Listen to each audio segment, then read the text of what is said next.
ಕುರ್ಚಿಯ ಬಗ್ಗೆ ವಿಧಾನ ಪರಿಷತ್ನಲ್ಲಿ ಒಂದಷ್ಟು ಚರ್ಚೆ ಆಯಿತು. ಆ ಚರ್ಚೆ ಸ್ವಾರಸ್ಯಕರವಾಗಿತ್ತು.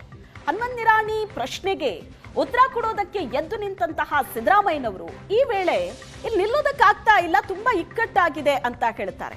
ಆಗ ಒಂದಷ್ಟು ಸ್ವಾರಸ್ಯಕರವಾದಂತಹ ಚರ್ಚೆ ಆಗಿದೆ.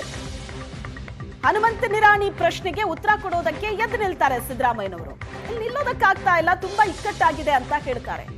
ಯಾಕೋ ನಿಮ್ಮ ಚೇರ್ ಅತಂತ್ರ ಆಗಿದೆ ಅಂತ ಭೋಜೇಗೌಡ ಕಾಲೆಳಿತಾರೆ. ಯಾಕೋ ಸಿಎಂ ಕುರ್ಚಿ ಅತಂತ್ರ ಆಗಿದೆ ಅಂತ ಛಲವಾದಿ ನಾರಾಯಣಸ್ವಾಮಿ ರಿಯಾಕ್ಟ್ ಮಾಡ್ತಾರೆ. ನನ್ನ ಕುರ್ಚಿ ಗಟ್ಟಿಯಾಗಿದೆ, ನಿಮ್ಮ ಕುರ್ಚಿ ನೋಡ್ಕೊಳ್ಳಿ ಅಂತ ಸಿದ್ದರಾಮಯ್ಯನವರು ಉತ್ತರ ಕೊಡ್ತಾರೆ.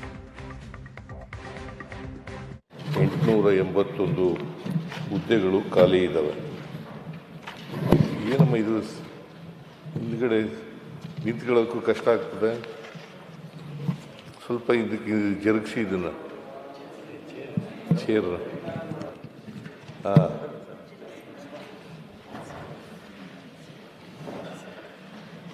ತಗೋಯ್ತು. ಈಗ ಸೈಜ್ ಕುರ್ಚಿ ಆಗಿಲ್ಲ, ಸೈಜ್ ಕುರ್ಚಿ ಆಗಿಲ್ಲ. ಮುಖ್ಯಮಂತ್ರಿಗಳು ಮೈಕ್ಗೆ ಈ ಥರ ತೊಂದರೆ ಮಾಡಿದಾರಲ್ಲ, ಮೈಕ್ ತೊಂದರೆ ಆಗಿಲ್ಲ. ಯಾವ ಮಂತ್ರಿಗಳಾದರೂ ಅಷ್ಟೇ, ಮಂತ್ರಿಗಳಾದರೂ ತೊಂದರೆ ಅಂತ ಹೇಳ್ಬೇಕಾಗುತ್ತೆ. ಕೂತ್ಗಳಪ್ಪ ಭೋಜೇಗೌಡ, ನೀನು ಮುಖ್ಯಮಂತ್ರಿಗಳ ಕುರ್ಚಿನೇ ಅಂತಂದ್ರೆ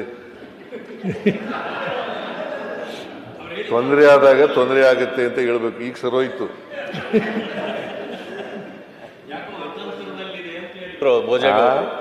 ಯಾಕೋ ಚೇರ್ ಅತಂತ್ರದಲ್ಲಿದೆ ಅಂತ ಹೇಳಿದ್ರು.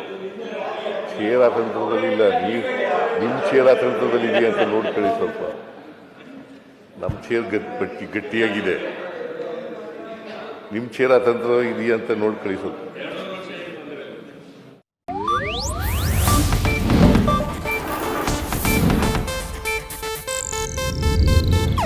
ಇದು ಏಷ್ಯಾನೆಟ್ ನ್ಯೂಸ್ ನೆಟ್ವರ್ಕ್ ಪ್ರಸ್ತುತಿ.